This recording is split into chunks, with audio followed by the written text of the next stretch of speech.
Hello and welcome to another Demon 212 VC review. Today I'm going to take a look at Kirby 64, the Crystal Shards on the N64. If you've never played the game before, or played a Kirby game, or seen one of my previous Kirby reviews, it's a platformer game. This one gets a lot of flack and I don't think it deserves it, because I do think it's quite a fun game. Just going to start off at the start here and then I'll go on to the mini-games that it's got.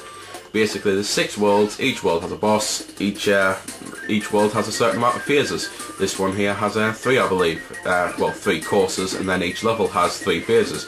Basically it's quite complicated how it works, so I'll try my best to explain it.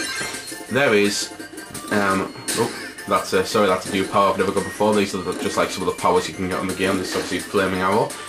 Basically, the way it works is there are several levels per world. Each level has 3 crystal shards on it that needs to be collected. So you have to go about it, you have to find those crystal shards. They're hidden all over the place. You basically have to collect all of them to pretty much beat the game, or at least beat it with a good rating anyway. So you have to look out for them. There's one in, because there's 3, there's pretty much one in every phase of a level. Because this is a phase here, and then I'll go on and fight a boss, and then that takes to another phase, and then I'll fight a proper end of level boss, and that'll be the 3rd phase. You can pretty much get one for killing that boss.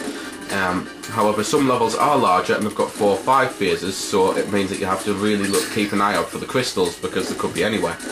So that's pretty much how that works anyway. And obviously 6 worlds, 1 boss per world, and then 1 final boss. The whole point of the game is, being a Kirby game, there's all sorts of hidden powers, so I'm just going to get rid of that one. And basically, relatively fair, I shouldn't have got rid of it because now the boss is here. Basically, in the bottom left corner, you've got your number of lives, which is at 2. To the right of that, you've got them 6 boxes, which is your energy. Underneath that is your boss's energy, or when it's yellow, is how many stars you've collected. Basically, if you fill that bar yellow, then you get an extra life. And then, sorry about that sniffle there. Unfortunately, I think I'm starting to get a cold, so I'll try and hurry up on this. Basically, there's loads of enemies that you can steal the power of. So this one here allows you to throw a blade.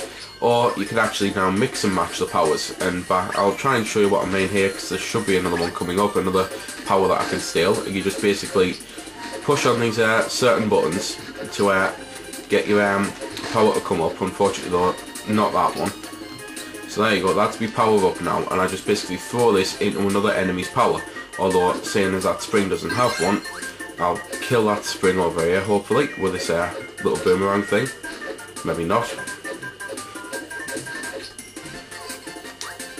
There we go. Right. So anyway, you take your power, and then you basically throw it into another power. And by throwing it into another power, then you have a combined power. So now I've got a flame sword, which is very useful and very powerful. And basically you can just have a flame sword up like that to protect you from enemies, or you can throw it like that. I'll just show you it again, because obviously it had nowhere to go, so you can throw it. So there's tons of different powers that you can get on the game, even though there's only a few different powers overall. You can, if you get a flame and a bomb, then you end up turning into a firework Kirby, and every time you push the button, fireworks will go all over. That section there would have been a boss, but because I'd actually already beat the boss, then it's basically, it wouldn't let us fight him again. And then at the end of the level, you've got a little bonus section type thing. So that's pretty much all there is to see on that. So I'm just going to try my best to exit now, although I don't think it's going to let us, so I'm going to use the good old-fashioned reset function, so that I can show you the minigames. Minigames are quite fun, but they're nothing other than, I suppose, really a slight distraction. It's something that if you've got some friends around, then you might be able to have a bit of good fun on them. It might take your mind off the main game if you're up to a part that you're really stuck on, but they're nothing too special or anything like that. You've also got enemy info and the likes, where you can view info obviously on the enemies, and you can view movies and stuff like that to change your settings. You can choose between 4 different characters. I'm going to be King DDD, funnily enough, so a lot of the computers. And basically there's now 1 button I can push to do 2 hops forward, so I can avoid the water, or if I push 1 button like I just done there, then I'll fall into the water. And basically the whole point is you have to get the race as fast as you can. Get the end of it, obviously. Although it's one of them things where you really need to concentrate. So I'm going to shut up now and let you listen to the music for about 20 seconds.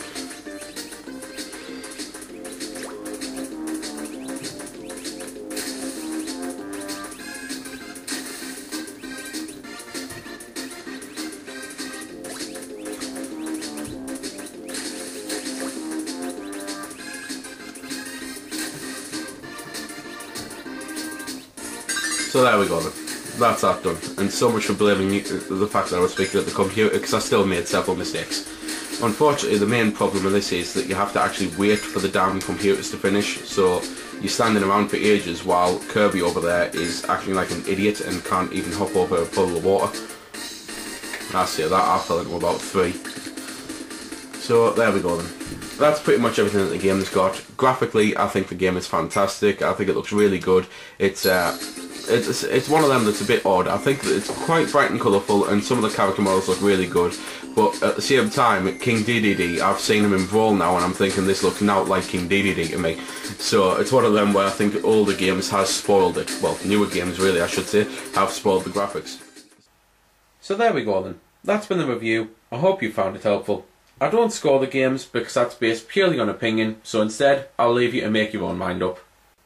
So thanks for watching, and if you've got any questions about the game that I didn't answer in the vid or that hasn't been answered in the comments, then feel free to ask and I'll help if I can. Also, if you did find it helpful, don't forget to check out my channel because there's plenty more like this up there, and don't forget to subscribe because there'll be plenty more to come as well. So until next time, this has been Demon212, signing off.